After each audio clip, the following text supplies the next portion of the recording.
Hello, ladies and gentlemen, this is Party Petey, and welcome back to Workshop Weekly. I know I said I was gonna make this come back a while back, long ago, and I've yet to sort of deliver on that promise, more or less. So I am planning on coming back and re-releasing Workshop Weekly. And we plan to approach this with a 3 sets per week system instead of what I had done last time in our first season, technically first season, and do almost 4, 5, 6, and sometimes 10 at the same time. The thing is that there are so many talented workshop artists out there in the Dota 2 universe. The best way to find out who they are is by going and hunting them down yourself. But I want to try and do what I can to support the part of the Dota 2 community that I appreciate personally so much. So I hope you enjoy the return of Workshop Weekly. And thank you so much for watching. You don't have to follow, you don't have to sub, you don't have to do anything. I am here to I am here to present some wonderful artwork from some wonderful people. And I hope that you feel the same about the first 3 sets of the return of Workshop Weekly. Now let's go ahead and get into our first set for the night. Something that also we didn't do in the past Workshop Weeklies. We never put music on in the backgrounds. It was always kind of just me talking about sets. And I felt that was a little bit boring, at least for people watching. For me, I had so much fun doing Workshop Weekly, but it took a lot of time and effort, and at that time, I was still trying to be a full-time esports caster. That does not mean I'm not trying to still do it now, but with how things have gone in the Dota Pro circuit, I am not covering anything this year, from the best of my knowledge. So we are going to try to produce Dota content at the rate that I am able to and try to make the people that I can reach it to happy, because that is truly all I care about in the Dota 2 universe, is for everyone to have a great time playing this wonderful game and to be in a wonderful community and to try to help the community every way, shape, and form. So the first thing we're going to do is bring back Workshop Weekly, like we've already talked about, and make sure that there are still people out there who know that their art is keeping the game alive more than they know. So with that being said, ladies and gentlemen, sorry for the 3.5 to almost 4-minute intro. Let's go ahead and get into our first set for the day. Our first set is going to be ScaleFiend's Hatred, a Death Prophet set that was released earlier this year. I believe I saw it in the workshop page listed as a set that was supposed to be out in June or July, particularly themed around the summer release set. This set features 6 total items, being a head, belt, armor, legs, miscellaneous, and the spirits themselves. Now, the reason I picked this Death Prophet set was not because it was themed around the summer overall release, but even the fact that it was technically released initially to be for the summer. This set feels like it could be an all-around theme set whatsoever. Like, it fits Death Prophet's baseline spirit theme extremely well, and the fact that, like, the armor, quote-unquote, is actually more skeletal-like in comparison to other Death Prophet sets we've seen in the past, where most of her armor is, like, baseline cloth, with some light sort of mail or leather-esque feeling to their sets. This one gives a little bit more of, like, a bone shield plate armor kind of feel to it. If you see in the top right corner here, you could see that she's got these skeletal shoulder pads on, as well as on her back. She has these skeletal sort of indents on the back of her cape. And then not to mention, you've got the mask itself, which we don't really get too many good Death Prophet masks. I could say that this one is definitely high up there on the list of wonderful looking Death Prophet masks.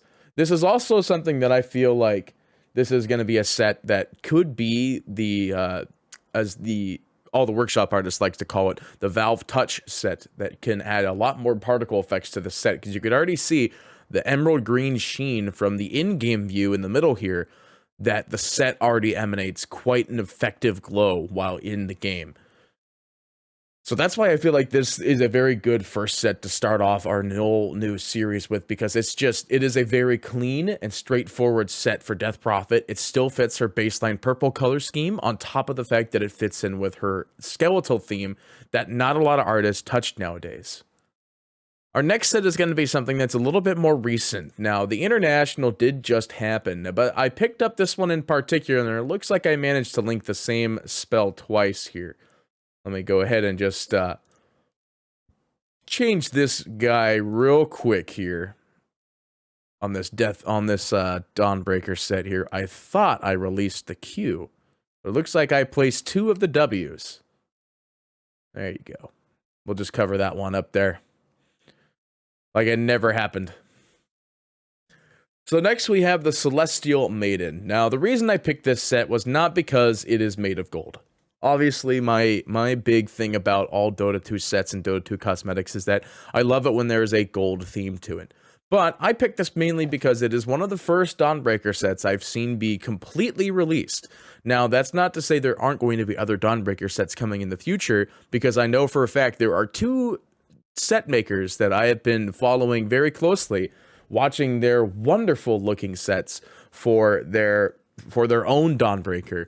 But the reason I picked up this one in particular, because this one was actually themed around the International. This could have been a set that was added to the homage set, or the homage box, that technically didn't actually be part of the original set of the homage sets. And when I say homage, I mean the box that comes with the gold outfits of old sets in it. This could have been like a rare, I think, inside the box, because I feel like this is definitely like a very clean overall animation set. Like you could see here, we have all 4 of her animations. The middle left being her idle animation, her top left being her W animation, her Q being tossed out here, and her ultimate being spent on the middle right. So another reason I picked up this set was that it was A, released on October 14th, so it was before the International, and B, the hammer is apparently themed specifically to TI-10, which I didn't really get a super close look at, but after looking at it, it is actually a symbol of the arena with a little bit of extra flair to it. And the other top of the reason is that, like, you're looking at Dawnbreaker, right? You could see that most of her baseline armor, at least not on this set, but her base set, is very bulky. This one actually cuts down on that bulk a little bit and gives her more of just, like, its plate gear-wise, not plate armor, in comparison to what she had before. In fact, it looked like, in her base set, it looked like it was almost kind of just part of her, like, suit. Like her, I guess her skeletal form is the best way to word it. While this one actually fits more to a different form and kind of ties it all together pretty nicely. And as we stated at the very beginning, we are only doing 3 sets a week now, but I wanted to put this one in because I saw it this morning when I was about to get ready for the recording, and I was like, you know what? Hoodwink's also another hero that doesn't have a set yet. It creature thing was just released quite recently. I'm sure that there's something we can actually do for this one. Believe it or not, I'm even watching the CNDPC right now on an alternate monitor, watching a Hoodwinked game. Like, this is literally a perfect timing for this one. So, next set we have is going to be called the Jungle Ranger. Or Ranger, pardon. I'm going to say Ranger every time. This set is by Lucas and Halloween Pumpkin, which, again, by the way, for the Celestial Maiden, it had 4 items, being the armor, crown, hammer, and pauldrons, being the shoulders. Now, for the Jungle Ranger, it is quite basically the same thing when it comes down to total items. You have the armor, back, tail, and weapon. The reason why this set grabbed me extremely quickly was because of the fact that there's extremely high detail on this set, and the fact that Hoodwink doesn't really have a baseline color scheme yet that people want to work with, and we're looking at this baseline set here, compared to Hoodwink's base model, this one absolutely rocks and is completely out of the world. I want to say that this is another one of those sets where a Valve touch can be put in and make this a super rare of some sort, because the Jungle Ranger looks absolutely perfect for Hoodwinked. There's no one else that ended up putting up the whole line and anything else in between it, because Hoodwinked doesn't have a baseline set yet. Nobody knows really what to go with it. I feel like this is an excellent baseline to define future Hoodwink sets as well as current Hoodwink sets. I'm very happy to see a product like this being put into the game. And I hope you do too, because the links for all of these items today will be posted in the description below. I will have to go and get them back because I forgot that that is something I usually do as well.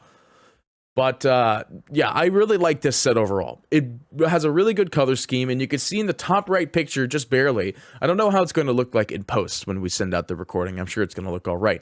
But when I'm looking at it here in this top right, and plus you can also see these animations on top of the, or you can see these animations when you're going into the workshop page and hitting, yes, I want to see this set in the game. You can see this top right animation is actually just so crisp and clean. You could also see that the idle animation actually just works out perfectly. The gun doesn't bulge into any parts of the set, and the tail has its own gravity to it. You could also see the same scenario too, is that the set stays hold in one place while using his ultimate, or sorry, her ultimate, while using her ultimate on the charge up and the wind up. And you can also see that the set also keeps in perfect tact and place while using her Q to place the tree. Overall, this set is very, very good. I'm very excited to see the Jungle Ranger be added, because it is most likely one of those sets that will be indeed added. And that, ladies and gentlemen, I know we're already done. I say that, though, I'm pretty sure my other workshop weeklies were done much quicker than this, because this is 12 minutes. Again, this was I think I did a 3-minute intro, so I apologize for everybody who is stuck with that 3-minute intro, and then they have to go through me talking about sets for 8 minutes. But I wanted to get it out, and I feel that it was very important to express that the workshop and cosmetics and all of these artists are definitely what keeps me clicking in the Dota 2 universe. Like, I have so much fun doing stuff with cosmetics and doing all this workshop stuff. Like, I absolutely love it. Dota 2 would not be the game it is today if it wasn't for workshop artists and creators putting their time, work, and effort into these wonderful sets that make your game and my game look even more wonderful. But with that being said, ladies and gentlemen, I bid you adieu. It has been a great 15 minutes of recording. I've done a lot off camera before this. I also did the asset gathering for an hour and a half before this as well. I'm very happy to see all these workshop sets still being pumped out despite everything that's happened throughout all the years. The workshop artists deserve everything that they could possibly get when it comes to love and admiration outside of the Dota 2 universe. So I hope you thoroughly enjoyed today's video. There will be more workshop weeklies to come. The next couple of days I will be recording them and possibly putting on a face cam for it, just so you guys can see my absolute joy in talking about these sets. I light up every time. I light up personally. I feel so happy inside doing this. So I hope you guys thoroughly enjoyed the workshop weekly video. We will have more coming for you next week, another 3 sets, one of which we will cover is a spectacular Outworld Devourer set. So we will see you next time for some more Dota 2 Workshop Weekly action. This is Peteegaming, signing off.